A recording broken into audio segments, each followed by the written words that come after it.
بسم الله الرحمن الرحيم. اهلا وسهلا بكم في اول حلقة من حلقات تركات السهرة.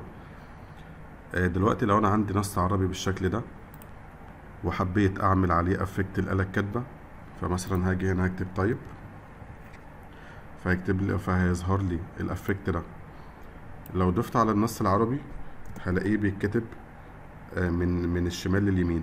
طب لو انا عاوز اعكسه واخليه يكتب من اليمين للشمال بكل سهولة، هاجي هنا وهدخل على التكست وهدخل على الانيميتور وهاجي هنا وهشيل الستار دي واخليها صفر، وهاجي من الاند هعلم كده علشان يعمل لي فريم، وهاجي هنا وهخليها من 100 للصفر.